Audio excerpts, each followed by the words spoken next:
right, thank you. Hi, everybody. Glad to see everybody. So today we're going to do an exciting experiment. I'm going to show you how to do it. So the first thing we're going to do, we're going to talk a little bit about engineering.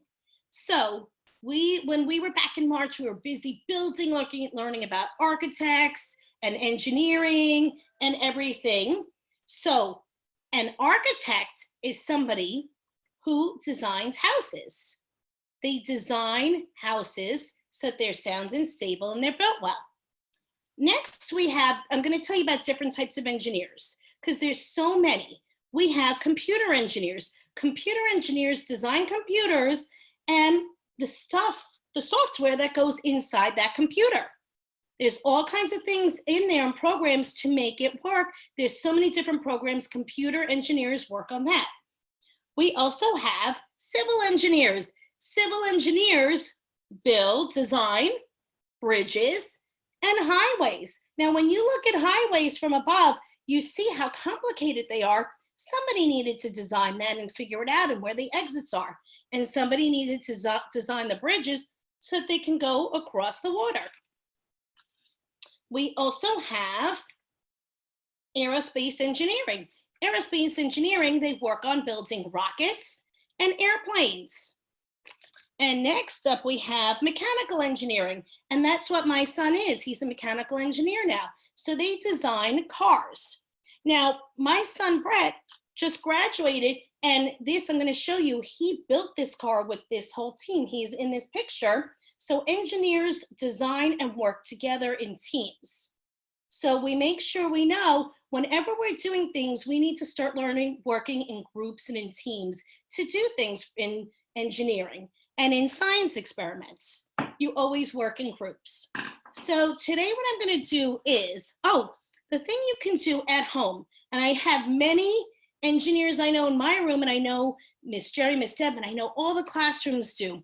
Children, what you can do at home, engineers and scientists are problem solvers. What you can do is, the way to problem solve, do puzzles, build things with blocks, with Legos, with magnet tiles.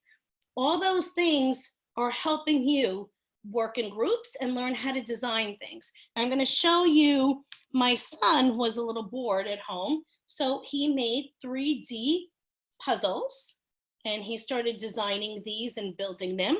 And he's in the middle of something else that he's working on. So there are puzzles, 3D puzzles, all kinds of things to keep you entertained at home. Okay, we're gonna read a little story called Cece Loves Science. All right, are we ready, everyone? All right, let's go. Cece loved to ask questions. Her mother said her first word was why. Her father said it was how, but her favorite question was what if.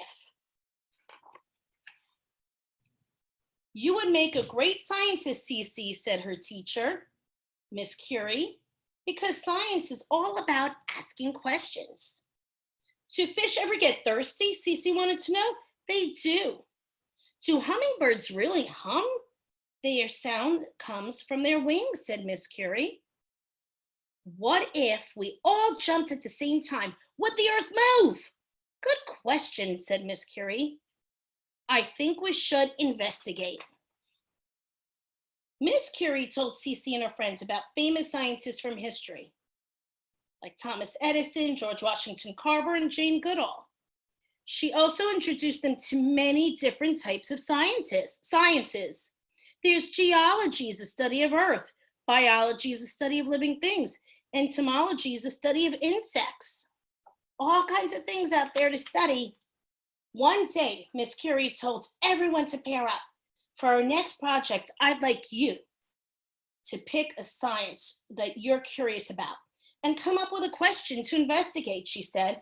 Cece and her best friend Isaac were a team. They both loved zoology, which is the study of animals. Now they needed to think of a question. First, they brainstorm ideas. Science is all about possibilities. Is a bear ticklish? Do we really know? Do we really want to find out? Do pigs know when they are smelly? Only a pig can answer that. Let's keep thinking. A scientist thinks outside the box. And that's what many of you do. And that's what we've been working on in school, thinking outside the box, doing things in different ways, not the way everybody else does it. That night at dinner, Cece was explaining the project to her parents when her dog Einstein jumped up and started eating the food right off of her plate. Einstein, get down. Cece giggled. Her plate was clean except for the broccoli. Look what Einstein did. I guess neither of you likes your veggies, said Dad, laughing. The observation gave Cece a great idea. Einstein could be the science project. Cece called Isaac. I've got it. Let's find out if dogs eat vegetables. Cool, said Isaac. Cece couldn't wait to get started. The next day after school, Cece and Isaac headed straight to the lab to work on their project.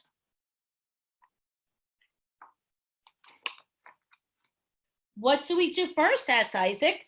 Well, first thing we do is we observe. Let's observe. Observation. Doggy treats guarantee 100% participation, said Cece. Excellent. Isaac and Cece watch Einstein eat. They watch Einstein drink. They even watch Einstein sleep. Sometimes science was all about just waiting for something really cool to happen. From our observations, we know Einstein loves to eat kibble and doggy treats, said Cece. Now we need to investigate our question, said Isaac. Do dogs eat vegetables? I already know Einstein doesn't like broccoli, said Cece. I don't either. Let's test some different vegetables. It's experiment time, finally. Cece and Isaac tried carrots, beans, cucumbers. Einstein turned his nose at each one. Didn't want to eat them. What if we disguise the vegetables with ketchup? This time Einstein was interested. He ate some of the ketchup. He licked the ketchup off the vegetables. That means he likes ketchup. What if we mix up the vegetables with his food? I bet he won't even know the difference. Einstein ate all of his food, and he left the vegetables over. Einstein might not eat vegetables, but he sure is very smart. Cece gave Einstein a treat, and he rubbed his ears. Good boy, she said. She looked at Isaac and shrugged. Now what? We're going to interpret our data, said Isaac. Einstein definitely loves to eat, said Cece. He sure doesn't like broccoli. He doesn't like any vegetables. I guess Einstein is a picky eater, said Cece. That night at dinner, Cece was so disappointed. She didn't even eat her dessert. Maybe I'm not a real scientist. Our project was boring. I thought you asked a good question, her dad said. Einstein put his paws on the table and sniffed Cece's banana split. Einstein, naughty puppy. Her mother laughed and pulled Einstein away. He may not eat vegetables, but he likes bananas. That's when Cece remembered something. Miss Curie always said scientists think outside the box. What if we create a secret recipe using bananas? Cece and Isaac rushed home after school. They mixed up carrots, beans, cucumbers, and bananas in a blender. Are those still vegetables? Asked Isaac. Yep. They're just in a different form. Gross, Isaac said, wrinkling his nose. Cece poured the mixture into Einstein's bowl. How about a special smoothie, she asked. At first, Einstein looked confused. He circled the bowl, he sniffed, and then he got down on his belly and he wagged his tail. And then he slurped the entire thing. Look, he loves it, said Isaac. In science, not all results are totally predictable. Einstein does eat vegetables when we mix them with bananas, said Cece. And that's when Cece made the most extraordinary observation of all. Science isn't just about asking questions. Real scientists have fun finding answers too. All right, my friends, today we are going to be scientists in a certain type. We're going to be engineers. And what we're going to engineer and create is an experiment. So the first thing I did was I took a hard-boiled egg. I left it upstairs, sorry. I took a hard-boiled egg. I warmed 2 eggs this morning, and I started with that. What I did was I got a basket over here, and I found a blueberry basket that was emptied out, and you find things around the house. So some of the things you can use are, you could use saran wrap, you could use paper towels, don't use too many because mom and dad need those. You could use tin foil. You can also use, over here we have wax paper. I also have cotton balls that I was able to use. So the first thing I did was, oh, and importantly, I used tape. I used packing tape because that's all that I have right now in the house. So what I did was I took my egg, I wrapped it up. I decided to, I did it with my family. And this is a fun thing to do. When we do it in the classroom, we usually do it in groups. We do it by table and we work as a group together because scientists need to work in groups. So what I did was I put it in the paper towel, I rolled it up, and I put some stuff in, like some cotton, some wax paper, and some tin foil. And I wrapped it up tight, and I put my egg is in there right now. So I buried my egg inside of the egg contraption. All right, let me just, so later on today with your families, you let your mom or your dad hard boil that egg, and it must be hard boiled, otherwise you're gonna make a mess. And then what you do is you're gonna build your egg contraption with your family. It could be your moms, your brothers, sisters, whoever's in the house with you, grandma's, grandpa, or mom, dad, whoever's in there. You build your egg contraption together. And then what we do here, and I'm going to show you, I'm going to drop it. You don't throw it down, because if you throw down your egg contraption, it gives force and it might break. You just let go and drop and watch it drop. Once it drops, you can try using different heights, different staircases, and see how your egg does. But do not throw it with force, just drop. So right now what I'm gonna do is I'm gonna turn you around in my den over here, and I'm gonna go to the top of the stairs. Okay, and I am going to drop. All right, can everybody see me over there? Okay, my friends, I need your help. Count with me. We're gonna count. 10, 9, 8, 7, 6, 5, 4, 3, 2, 1.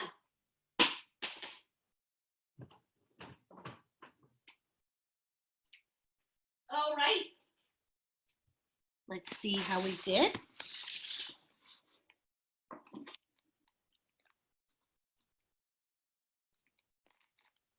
Okay, I'm gonna open up, have the tape, and see how my egg made it through.